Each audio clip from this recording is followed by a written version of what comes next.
Et on démarre. Si elle... Comment elle s'appelle? Je vais vous lire une histoire de la Gemara. Bava Kama Dafnoun. C'est une histoire, on va la lire, je vais essayer de la lire à deux niveaux. Donc je vais la lire une première fois. C'est une histoire qui est peut-être même connue. Et ensuite on va la revoir après avoir posé des questions. Voilà, alors je vous lis. Tano Rabanan, Chachamim enseigne. Maase Bebito Shel Nechunia Chofer Shichin. C'est l'histoire de la fille de Nechunia. Alors Nechunia était un monsieur qui creusait des puits sur le chemin qui amenait à Yerushalayim. Il creusait des trous, des grandes citernes pour qu'il pleuve. Et comme ça, les gens qui voulaient aller à Yerushalayim pour les fêtes ou aller à Yerushalayim pour amener des korbanot, pour qu'ils aient à boire en chemin. Donc lui, qu'est-ce qu'il faisait? Il creusait des trous pour qu'il pleuve et que les gens puissent monter à Yerushalayim. Alors, maintenant, l'histoire n'est pas avec lui, mais avec sa fille pour l'instant. Maase Bebito Shel Nechunia Chofer Shichin, c'est l'histoire de la fille de Nechunia qui creuse des puits, chez Nafla les Bor Gadol. Et sa fille est tombée dans un grand puits. Baou Veodiou et Rabbi Hanina ben Dosa. Ils sont venus le faire savoir à Rabbi Hanina ben Dosa. Sha'ar Rishona, Amar Lahem Shalom. Au début, il leur a dit, vous inquiétez pas, elle va bien. Shnia, Amar Lahem Shalom. Un peu plus tard, il leur a dit, vous inquiétez pas, elle va bien. Shlishit, un peu plus tard, Amar Lahem Alta. Il leur dit, c'est bon, vous inquiétez pas, elle a été repêchée. Alors ils vont voir, effectivement, elle était sortie du trou.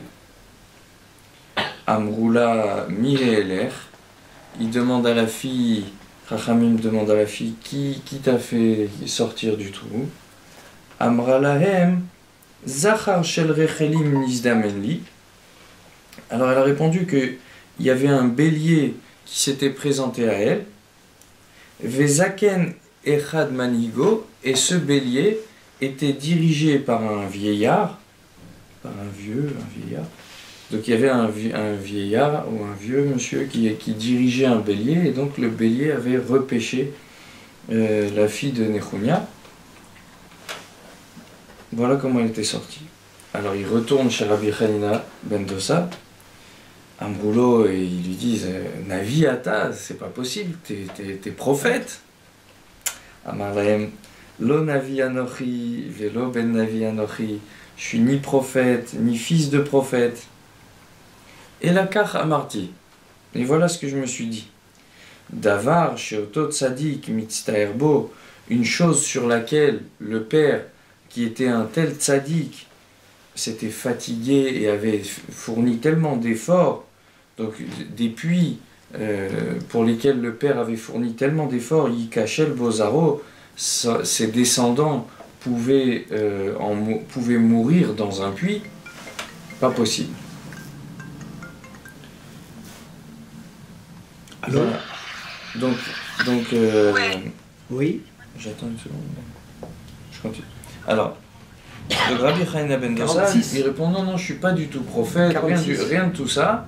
Moi, je me suis dit, si le père qui était un grand sadique et il a fourni tellement d'efforts, c'est sûr que sa fille ne peut pas mourir. C'est le numéro là-dedans. 46, c'est à côté de l'ancien Maxi Cash, l'ancien magasin Maxi Cash. J'attends une seconde. C'est vrai qu'elle n'a pas le numéro, il n'y a que 44 et après il n'y a pas. Si, c'est marqué dessus, c'est sur le pilier. 46, Cours Tolstoï. Juste dans le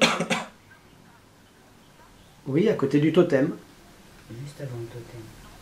rond-point même. Vous voyez le totem? Il n'y a pas de code, non, il y a un interphone. C'est un interphone, vous n'êtes pas la bonne allée. Hein. Non, il y a un interphone avec des petites flèches et donc vous allez trouver le nom de Ben Soussan.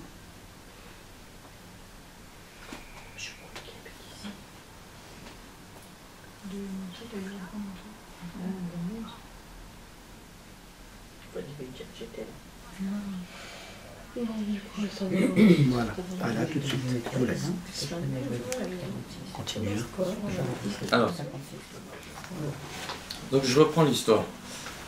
Il y a la Nechunia qui creusait des puits pour permettre aux gens d'avoir de l'eau pour monter à Yerushalayim. Sa fille tombe dans un grand puits. Et les gens vont le dire à Rabbi Hanina ben Dossa. Rabbi Hanina ben Dossa leur dit, vous inquiétez pas, il lui arrivera rien. Effectivement, il lui est rien arrivé. Qu'est-ce qui s'est passé? Alors elle a dit, il y avait un zaken qui m'a sorti qui dirigeait un bélier, et le bélier m'a tiré du trou. Alors les gens étaient épatés, et ils sont allés chez Rabbi Hanina ben Dossa et ils lui disent, mais c'est pas possible, t'es un prophète, c'est pas possible, c'est incroyable. Elle dit non, pas du tout, je suis pas prophète. Mais c'était pas, pour moi, c'était pas possible que un tzaddik ait fourni autant d'efforts et que sa fille elle puisse mourir dans le lieu où il a fourni tellement d'efforts. Amar Rabbi Acha, attention la chute. Amar Rabbi Acha, Afal Piken met Beno Batsama. Malgré cela, son fils, le fils de Nechunia, est mort de soif. De soif en plus. C'est une De soif. ironie ça. Ouais. Ah non, c'est pas de l'ironie. Non mais je veux Mais dire c'est par vrai. rapport au fait que ça. Oui, tout à fait. c'est- Oui, non, j'ai L'ironie du compris. sort. Ouais. Alors justement, on posera une question, on va essayer d'élaborer cette ironie. C'est pas le mot qu'il faut. Mais... Non, c'est bien, non. non. Vous verrez pourquoi j'ai... On a le droit de s'exprimer, hein, maintenant. Non, Hein. mais je trouve ça un peu- Elle prend peur. Est-ce que j'ai dit une Non, vous bêtise? avez raison. Non, mais Parce c'est- qu'il lui dit, votre fille, ta fille, elle peut pas mourir, c'est pas possible. Mais le fils, il meurt de soif.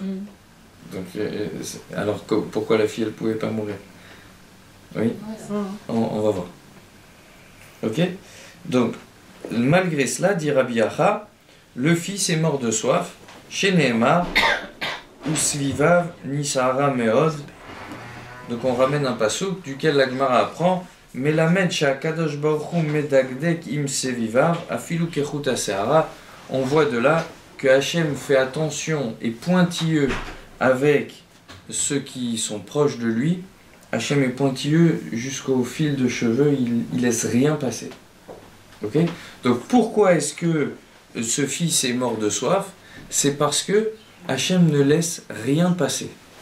Donc ça laisse entendre que Nechunia a fait une bêtise quand même. Oui, puisqu'on dit Hachem ne laisse rien passer, donc ça veut dire, ah tiens, il a quand même fait une bêtise. Ok, donc tout le monde a l'histoire, la fille tombe, non, c'est pas du tout une prophétie de savoir qu'il va rien lui arriver, puisque le père était un grand sadique, donc, et qui s'était fatigué sur les puits, la fille ne pouvait pas mourir dans un puits. Sauf que le fils, lui, il est mort de soif. Alors, maintenant, je vais reprendre un petit peu avec le texte, et on va essayer de questionner le texte. Je reprends. N'hésitez pas à poser des questions aussi. Maaseh Bebito chez Nechunia. C'est l'histoire de la fille de Nechunia, Chofer Shichin, qui creusait des puits pour permettre aux gens d'accéder à Yerushalayim. Chez Nafla les Bor Gadol, sa fille tombe dans un grand bord. Donc vous visualisez le puits, ouais, et vous vous imaginez que ils ont eu le temps d'aller chez Rabbi Hanina ben Dossa. Bon, il était peut-être à proximité, mais à plusieurs reprises, ils lui ont demandé dans quel état était cette fille. Ils lui ont demandé qu'est-ce qui lui arrive. Je comprends pas la taille de ce puits. Vous m'expliquez la taille du puits en question? C'était le lac d'Annecy, quoi. C'est énorme. Non. Comment est-ce que ça peut être? Donc j'imagine qu'il y avait des gens qui la recherchaient. Oui. Donc il y a des gens autour qui sont en train de la chercher pendant plusieurs heures. On va chez Rabbi Hanina ben Dossa. Et donc on lui demande à plusieurs reprises, je comprends pas, j'ai du mal à visualiser la taille de ce puits. Bon, vous vous dites la question est bidon, mais c'est vrai, vous avez raison, sauf que peut-être qu'à la fin, on essaiera de répondre. Il n'y en a pas plusieurs depuis? Bon. C'est ça? Si on la cherche, on ne sait pas dans quel alors c'est puits marqué, elle est tombée. tombée dans un grand puits. Oui, mais on ne sait pas lequel. Ah, il savait pas lequel. Donc il savait pas où chercher. Ok, Voilà. très bien. Enfin, c'est comme ça que je le vois, moi. Non mais on précise qu'elle est tombée dans un grand puits. Oui, il peut y en avoir plusieurs Non. de différentes tailles. et- D'accord. Mais j'aurais entendu comme réponse, si on avait dit elle est tombée dans un puits, Un des grands puits. alors il n'y aurait pas eu besoin de dire que le puits était grand. On dirait que le problème ici, c'est qu'elle est tombée dans un grand puits, et on savait où c'était, mais on n'arrivait pas à la... Je sais pas, enfin je vois pas exactement qu'est-ce que... On la voyait pas la fille. Ok, vous proposez... Mais j'entends dans... Moi j'entends... Peut-être profond. Très Grand puits, profond, oui. peut-être très profond. C'est ça. Alors le bélier, il l'a ressorti comment? Oui, c'est un peu bizarre. Ouais. Ok, C'est un- bon, c'est on un avance. Un grand bélier. On entend cette Un grand question. bélier. Avec des grands corps. J'entends ce que vous proposez. J'entends. Profond. Peut-être qu'il a plus descente. La deuxième question, vous n'allez pas l'aimer. Mais je vous... La deuxième question. Pourquoi elle est tombée? Baou Veodiu et Rabbi Hanina ben Dosa. Ils sont venus et ils ont demandé et ils l'ont fait savoir à Rabbi Hanina ben Dosa. Alors, je le pose sous forme de blague, mais personnellement, avant d'aller voir Rabbi Hanina ben Dosa, je serais allé voir les pompiers.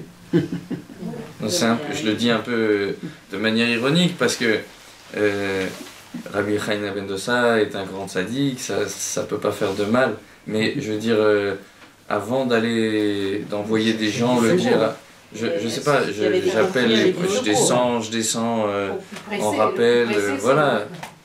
Et là on dirait que il se passe du temps, on va le dire à Rabbi Hanina ben Dosa, voilà. Bon, c'est pas non plus une grosse question.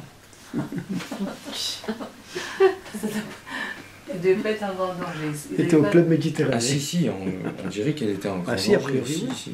Ah, tel que Oui, c'est mais présenté, c'était- elle pouvait en mourir. Puisque Rabbi Hanina ben Oui, Dosa, c'est c'était ça. un exploit Ils qui s'en devine sont- qu'elle allait pas mourir. Ils s'en faisaient pas tant que ça, quoi. Les... Ah si, a priori oui. Si, Et puisque justement, d'un autre ils avaient cherché côté, la prière, ils voilà, allaient il- chercher le tzaddik. il a pas prié. Ah bon, il a Oui, mais répondu. peut-être que Il a les pas autres, ils prié. sont venus pour qu'il prie, mais bon, lui, il a pas prié, mais... Pas cool. Il y a du suspense. Ok. Donc ils vont dire à Rabbi Hanina ben Dosa, je sais pas pourquoi. Shah Rishona Amar Lahem Shalom, il leur dit vous inquiétez pas, elle va bien. Shnia Amar Lahem Shalom, il leur dit à nouveau elle va bien. Shlishit Amar Lahem Alta, et à la fin il leur dit vous inquiétez pas, elle est ressortie, tout va bien. Elle s'en est sortie. Ils vont voir la fille. Amroula, ils lui disent Mi He'eler, qui t'a remonté. Amra Lahem Zachar Shel Rechelim Nizdameli. Elle leur dit oh ben c'était un bélier qui s'est présenté à moi. Bien sûr. Coucou, c'est moi. Que j'ai tenu la corne et que il m'a tiré. Voilà. Vezaken Echad Manhigo, et il était dirigé par un vieux monsieur. Alors il faut aller voir Rachi, parce que jusque-là, cette histoire elle est assez. Avec les questions qu'on pose, mais l'histoire elle est assez réaliste. Hein. On arrive à visualiser. Ça fait un peu légende, quoi. Ça fait- Les Ouais, gens, mais j'ai connu pire. Ah Ça ouais. veut dire, j'entends l'histoire telle qu'elle est décrite, elle se lit bien, elle est tombée dans un trou, on la cherche, machin, on va voir le truc, il y a un bélier qui l'a tiré, elle s'est accrochée. L'histoire, je la visualise bien. Et Rachi, comme si on était C'est une embêté. question d'interprétation. Ouais, hein. ouais, qu'elle tombe, oui, maintenant qu'elle soit remontée par un bélier, Ouais. ça, visualiser, peut-être Ouais, c'est c'est pas vrai, évident, mais je sais pas. Pourquoi À cheval. elle s'est accrochée. Non, elle- mais bélier, c'est Ou, léger, Elle hein. est dans le puits, elle se... Non, Oui, c'est mais pas- on l'a Non, jamais. Non, ça peut-être que dépend la c'était grandeur peut-être des c'était une béliers. grande Hein. citerne, je Des sais béliers pas. costauds. Oui, Enfin, bélier, ouais. l'histoire est assez vraisemblable. Moi non plus. Ok. Ça, Alors, donc, avec ça une peut- corde, peu importe, il y avait une Ouais, corde mais accrochée, c'est- peu importe. Mais pas C'est côté d'un c'est bélier, pas tu une vas histoire voir très que tirer. compliquée, hein. Non, C'est non. pas le serpent dans Bereshit. C'est là, l'histoire, elle est assez simple, elle se tient. Et pourtant, Rashi il vient et il dit, vous savez qui c'était le bélier, quel bélier c'était? C'était le bélier de Yitzhak. Zachar shel Rephilim. Rashi il dit, Elo shel Yitzhak, c'était le bélier de Yitzhak. Donc Et le il vieillard, a- c'était Yitzhak. Et Il est qui venu était le voir vieillard? Yitzhak. Yaakov. Non, Non, Son Yaakov. père. c'était Abraham. Yaakov. Yaakov. Abraham. Le C'était bélier, il avant. est venu boire dans le puits. Oui. Non, il semblerait que le bélier soit venu aider. Donc, Et alors, Avraham Avinu est venu à la rescousse. Alors, là où Et les Rashi époques devient... Ah voilà. Là où ça devient intéressant, c'est votre question, c'est que pour Le moi, décalage. à l'époque de Nechunia Chofer Borot et de Rabbi Chaina ben Dosa, Avraham Avinu, Yitzhak Avinu, ils étaient morts depuis Longtemps. Des milliers des d'années. milliers d'années. Ouais. Donc Rashi nous fait un anachronisme incroyable, alors que elle tenait bien l'histoire. On lui avait rien demandé à Rashi. Et Rashi il vient et hop, il intervient. Tac, on dirait qu'il cherche à nous sévère. mettre du second degré. Parce que personne ne l'a vu, ce vieillard, à part la fille qui Oui. était dans le trou. Personne ne l'a vu, ni le bélier, ni le vieillard. Donc, ça se peut, c'est le miracle qu'elle a été sauvée par... Oui, non mais attendez. Non mais j'entends. Mais elle avait une photo d'Avraham Avinu dans la salle à manger. Et donc elle a fait, ah tiens, c'était le monsieur de la salle à manger qui est venu me sauver. C'est-à-dire, Non, mais c'est Rachid qui interprète que c'est Oui. Abraham. D'accord. Donc, elle n'a pas dit que c'était Abraham et C'est- son bélier. Alors Rachid dit que c'est ça qui... Soit il dit que c'est ça, c'était son interprétation à elle, soit Rachid dit, vous savez, ce bélier, c'était le bélier de Yitzhak, et le Zaken qui le dirigeait, le vieux monsieur, c'était Avraham Avinu. Je ne sais pas si c'est elle qui l'a dit, ou peu importe, mais en tous les cas, Rachid, on a connu, a priori, on a connu mieux comme interprétation. Oui, C'est un un peu anachronisme tiré- incroyable. Tiré par les cheveux. Là. Le Rashi cherche à... Il vient et nous dit, attention, il y a du second degré ici. Ouais, c'est hein. ça. Si j'arrive à voir ici Avraham et Yitzhak, c'est qu'il y a du second degré. Non, je me couvre parce que... Prends une assurance là. Parce que vous avez froid. Amroulo, donc là j'avance dans l'histoire. Amroulo, alors il se tourne vers Nechunia, et vers Rabbi Chaina ben Dosa, et il lui dit, c'est pas possible, Navi, Ata, t'es un prophète. Comment t'as pu le deviner? Amarem, pas du tout. Lo Navi Anochi, lo Ben Navi Anochi, je suis ni prophète, ni fils de prophète. Et la Kachamarti, mais voilà ce que je me suis dit. Davar Sheoto Tzadik Mitztaerbo, une chose sur laquelle un tel Tzadik se fatigue, Yikachel Bozaro, ses enfants pourraient, pour l'instant on va dire mourir, c'était pas possible. Voilà. Je reviens là-dessus. Alors je vous pose juste une question. Rabbi Chaina ben Dosa dit qu'il n'est pas prophète. Pourquoi? Parce que c'est pas possible que un tzaddik se soit fatigué sur quelque chose et que ses enfants meurent de cette chose. Ah oui, comme il a creusé des puits. Voilà. Comme le père creusait des puits, c'est pas possible que la fille meurt d'un puits. Oui, oui, il a raison. On voit qu'il s'est trompé. Oui, mais Ah non, non. son fils, Non, son non. fils il meurt et il meurt de Oui. soif. Donc, Alors on va y arriver, mais juste, ça vous pensez que c'est vrai? Vous connaissez personne qui est mort dans la chose pour laquelle le père avait travaillé, enfin un tzaddik, hein, même un tzaddik ou pas tzaddik. En tous les cas, il dit qu'il n'est pas prophète, moi je dis c'est un sacré prophète quand même. Moi je connais quelqu'un dont le fils est niftar. Alors c'était pas le combat du père, mais le père était un grand tzaddik, le fils il est niftar, et en plus il était en train de faire des tefilines, de fabriquer. dans la tannerie, il s'est asphyxié. Son père était un grand homme et c'est quoi, c'est magique. On parle d'une protection magique ici, quoi. C'était le combat du père. Le fils, il peut pas mourir. Non, je sais pas. Moi, je connais des histoires dans lesquelles c'est arrivé et chacun a peut-être entendu un tzaddik qui a eu un fils qui est mort. Pourquoi? Quoi, il y a une protection magique? Peut-être que oui, je sais pas. Mais il y a il s'agirait ici d'une... En tous les cas, si c'est une protection magique, alors c'est quand même un sacré prophète pour pouvoir affirmer que cette protection, elle va agir ici. Ouais? Vous voyez ce que je veux dire? Donc il fait non, je suis pas prophète, c'était juste pas possible. C'était le combat du père, tu crois que la fille, elle va pouvoir mourir là-dedans? Bah si. Ça peut Bah alors t'es oui prophète. Ouais. Ouais. Ça arrive, ça, oui ça arrive. C'est une protection de ce type. Je sais pas. Non.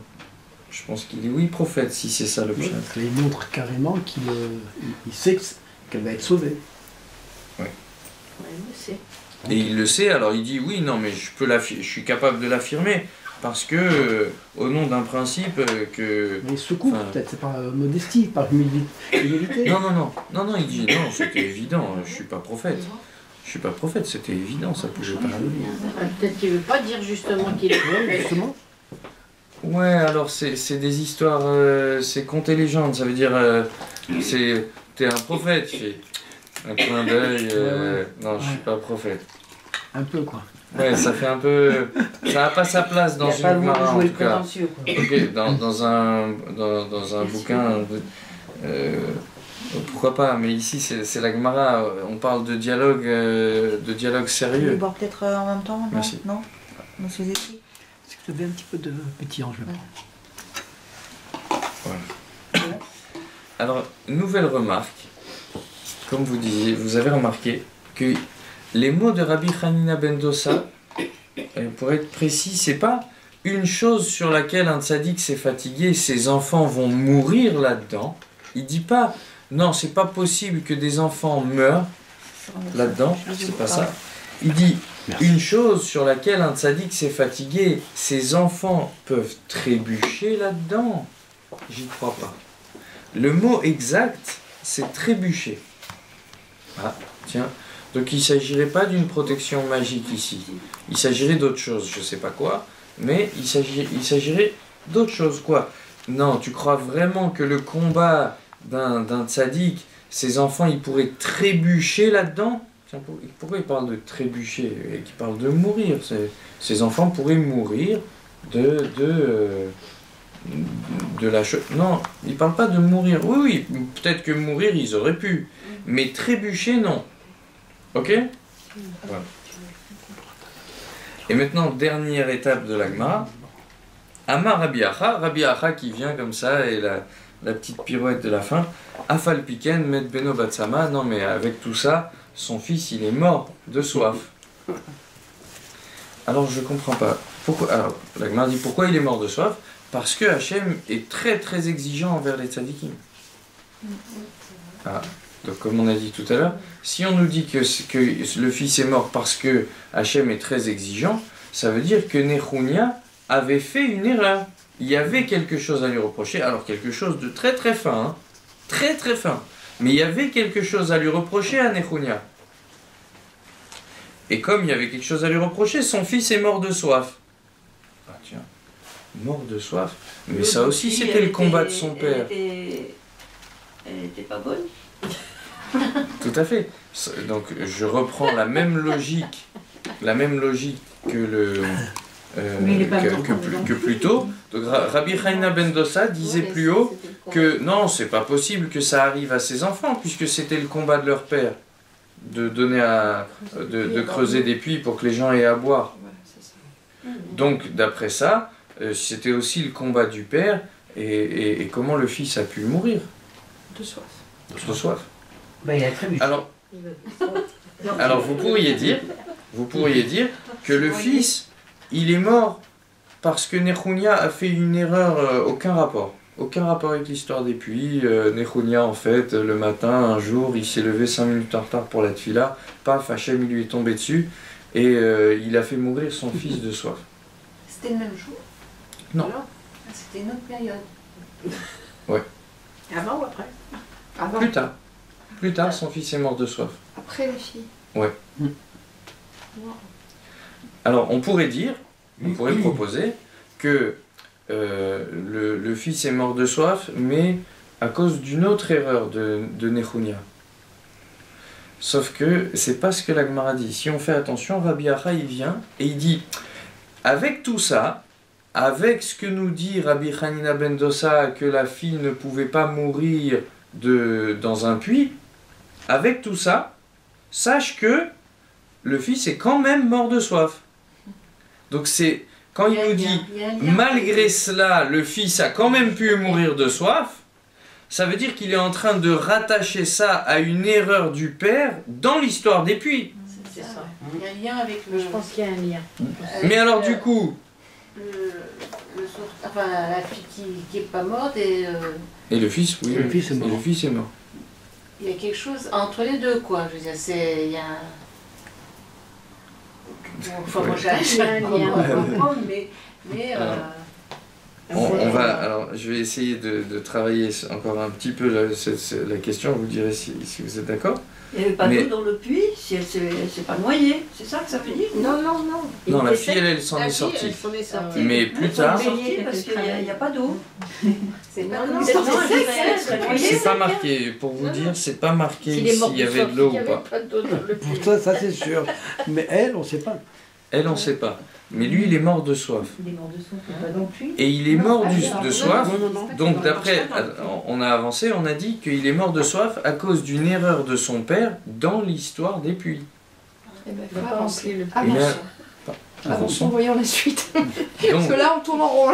On est tombé dans le puits, on en sort. donc du coup, si le fils a pu mourir à cause de l'histoire des puits, alors Rabbi Hanina ben Dosa, quelle garantie il avait que la fille ne mourrait pas?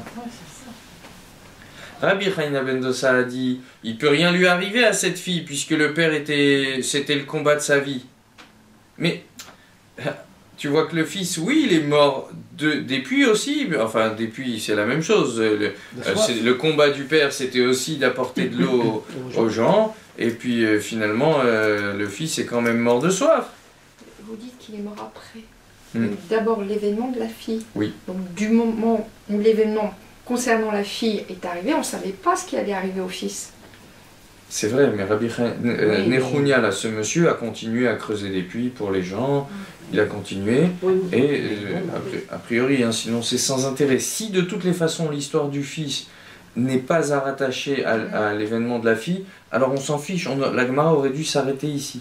Ce qui est intéressant, c'est que la Gemara, elle le rattache. Elle dit, avec tout ça, malgré cela, le fils a pu mourir de soif.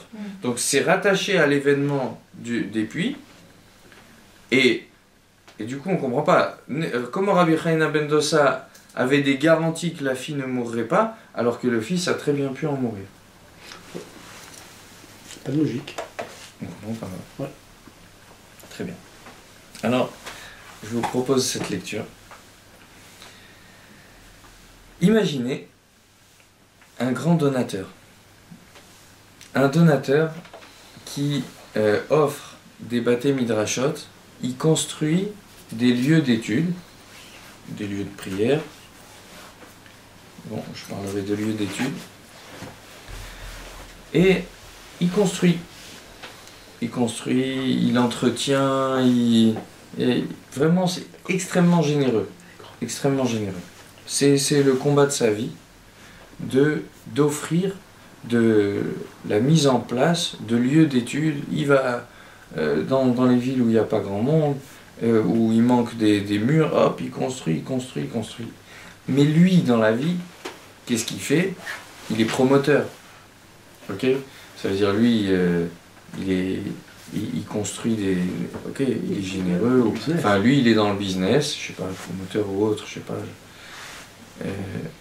Il est dans le business, mais extrêmement généreux. Ça veut dire, on voit que la préoccupation de sa vie c'est de mettre en place de l'étude, mais lui, il n'étudie pas. Ok? Imaginons. Ce monsieur a un fils et une fille. Voilà, là où je m'avance, c'est que je pense que, en me basant sur d'autres textes, qu'une fille dans sa maison, une femme dans la maison, elle est la maison elle-même, ça veut dire elle est Le pilier. le pilier, c'est elle qui, qui est la base de la maison. Le pilier, c'est les murs, Mais le mari, lui, il donne la direction. Ouais, il y a une célèbre histoire dans la Gemara où il y avait une fille qui était mariée avec un Amora, je n'ai plus les noms, et donc c'était un grand homme, c'est un homme qui étudiait énormément, et sa femme, tous les jours, elle lui amenait ses repas au Beth Midrash. Et ce monsieur, cette Amora est décédée, et elle s'est mariée avec un brigand, et elle lui aiguisait ses flèches. Donc, j'entends que la femme, elle est la maison elle-même, elle est les murs de la maison, c'est elle le pilier, c'est elle la base. Et ensuite, le mari donne la direction. C'est-à-dire le mari, il va choisir le contenu vers lequel est-ce qu'on va être chassid, est-ce qu'on va être breslav, est-ce qu'on va être rabbad, est-ce qu'on va être juste traditionnaliste, est-ce qu'on va être ultra, je sais pas quoi. C'est le mari. Ensuite, la femme, elle suit à fond. Mais des fois même elle précède. Mais en tous les cas, la femme, elle est les murs de la maison, et le mari, lui, il vient, a priori, comme ça, c'est ça, comme ça, il semble que le mari, lui, il décide de la direction à prendre. Alors évidemment, le mari doit savoir où il va. Sinon, il y a aussi des textes là-dessus. Mais, voilà. Donc la femme, elle est la maison elle-même. Et c'est au mari ensuite de venir mettre un contenu. Alors imaginez ce donateur, qui a un garçon et une fille. La fille, elle, ce qui est important pour elle, quand elle sera plus grande, c'est de connaître les valeurs qui sont importantes chez ses parents. Et la fille, elle a vu que son père était quelqu'un pour qui la valeur de l'étude était extrêmement importante, puisque, ok, c'était un businessman, mais elle a vu que le combat de sa vie, ça a été de mettre en place des lieux d'études. Voilà. Donc la fille, elle, même si elle passe par des moments d'égarement, ça peut arriver, mais on sait que les valeurs du foyer de ses parents, elle les attrapera. On sait qu'elle va s'en sortir, c'est pas de la prophétie. On sait que cette fille, elle s'en sortira. Parce que ce qui est important pour elle, c'est les valeurs. Or, les valeurs de ses parents sont très claires. Même si le père est un businessman, mais les valeurs qu'il inculque, celles-là, elles sont flagrantes. Par contre, le fils, lui, est-ce qu'il va avoir du contenu? Ben non. Qu'est-ce qu'il va faire? Il va faire businessman comme son père. Sauf que, même s'il est généreux comme son père, mais lui, ça sera que par mimétisme.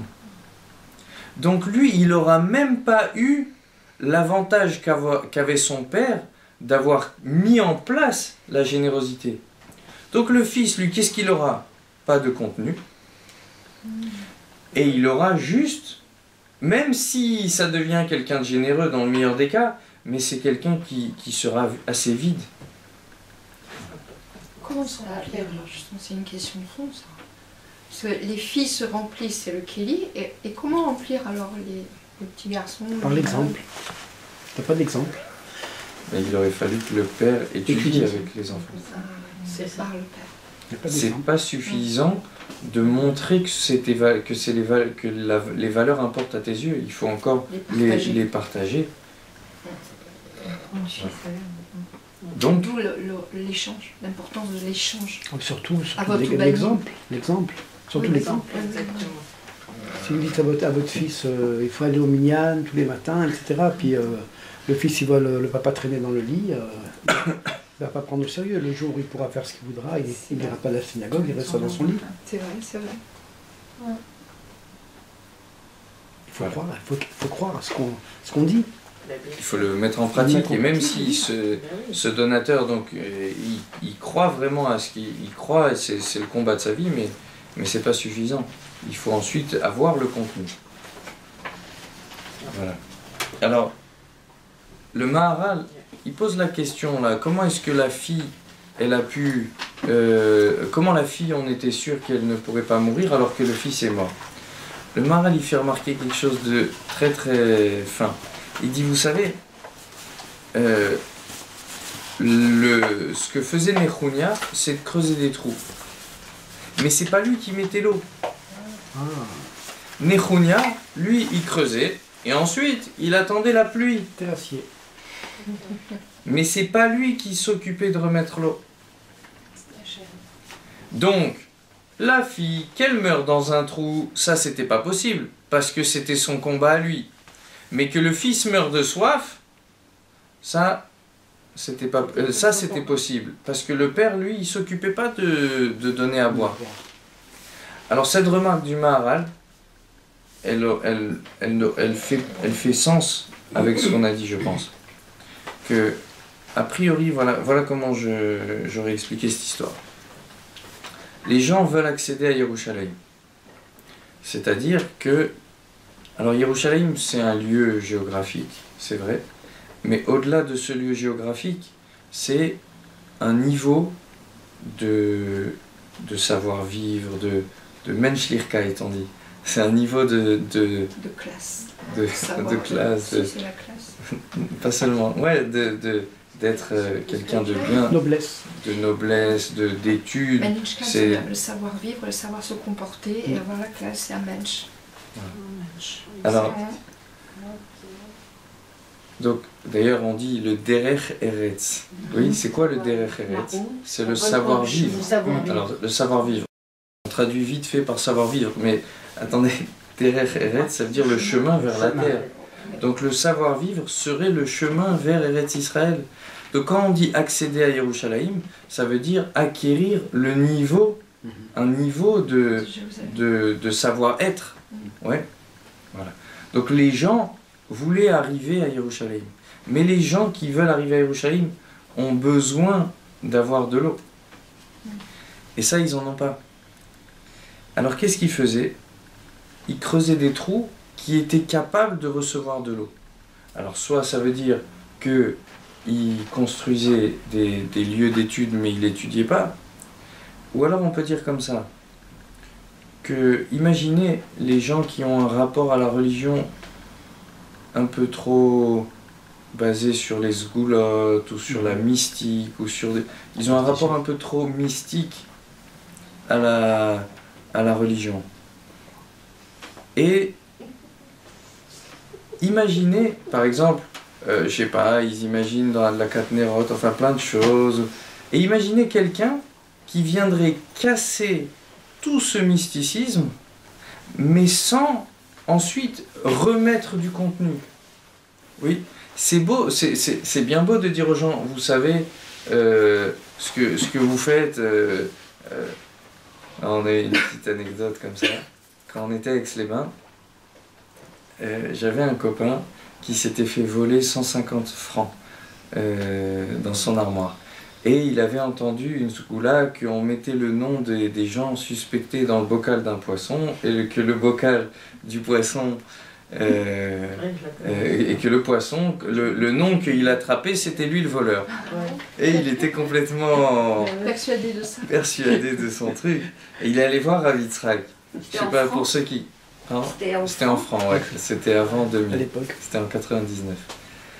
Et alors il est allé voir Rav Yitzhak, et Rav Yitzhak il lui a dit une phrase qui m'a marqué, il a dit « Mais voyons, si les sgoulottes ça marchait, ça se saurait !»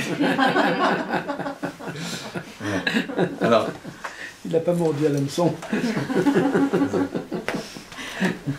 Donc imaginons quelqu'un qui vient casser toute l'image, une fausse image de la religion.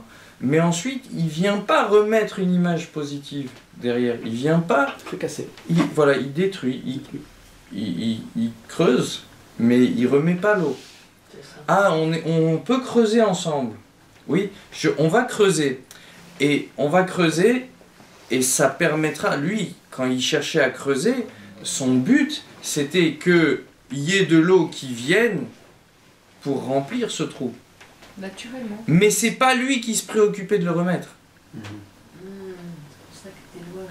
Donc, la fille, elle, Rabbi Chanina ben Dossa, il pouvait affirmer qu'il allait rien lui arriver. Parce qu'une fille, elle, ce qui est important, c'est les valeurs. Or, les valeurs chez ses parents, elles étaient très claires. Mais le fils, aucune garantie.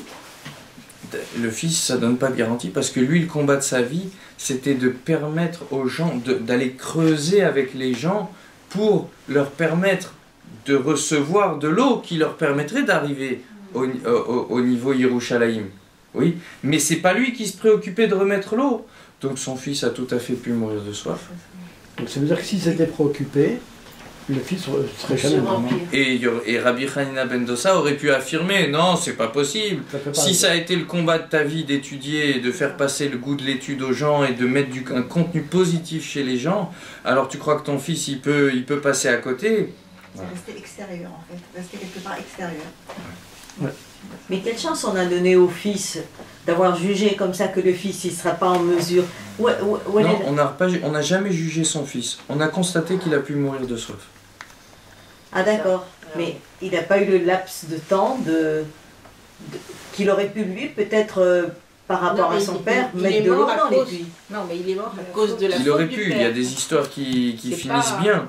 Mais dans les histoires des donateurs qui se préoccupent beaucoup de l'étude des autres, mais qui ne vont pas étudier eux-mêmes, les histoires des filles terminent bien, ça on peut l'affirmer, même si elles peuvent passer par des moments d'égarement, mais les valeurs du foyer, elles sont passées.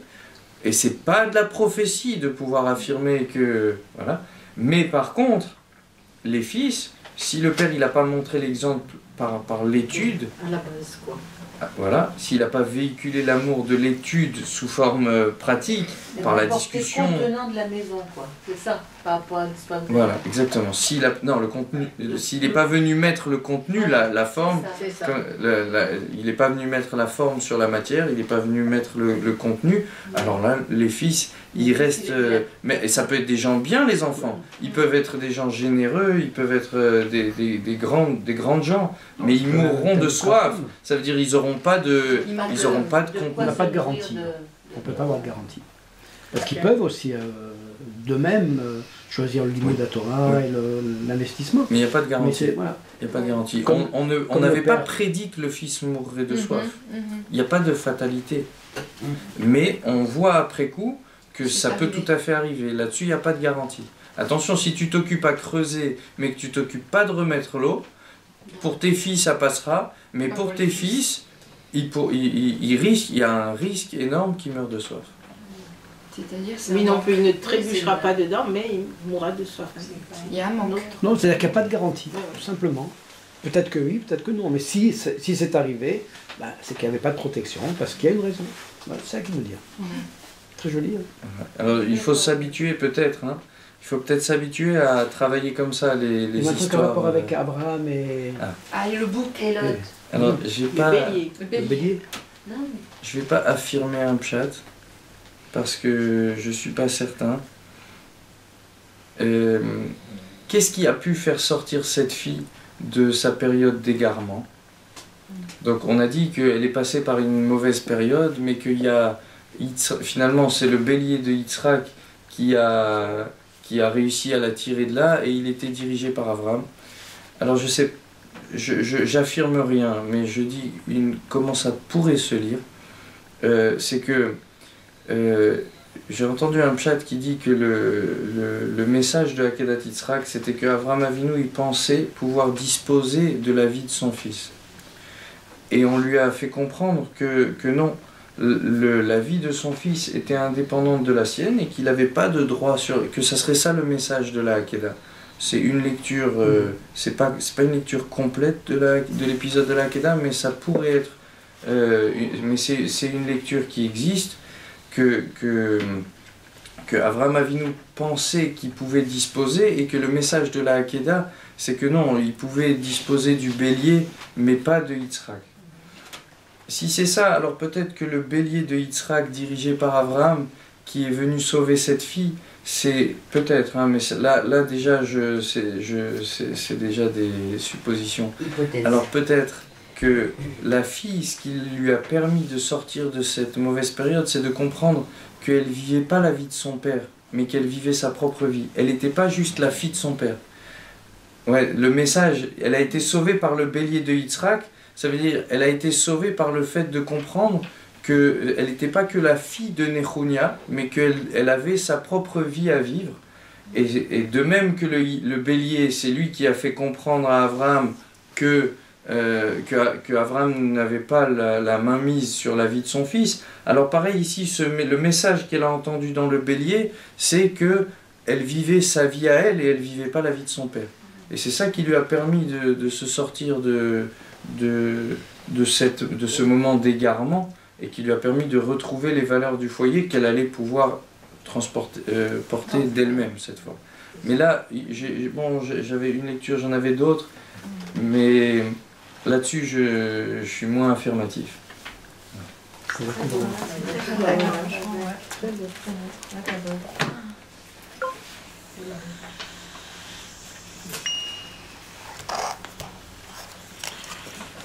vais la lire une première fois.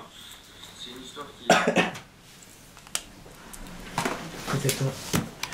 Si vous voulez boire quelque chose, est-ce que je peux vous servir sans boire quelque chose? Oui, je veux bien.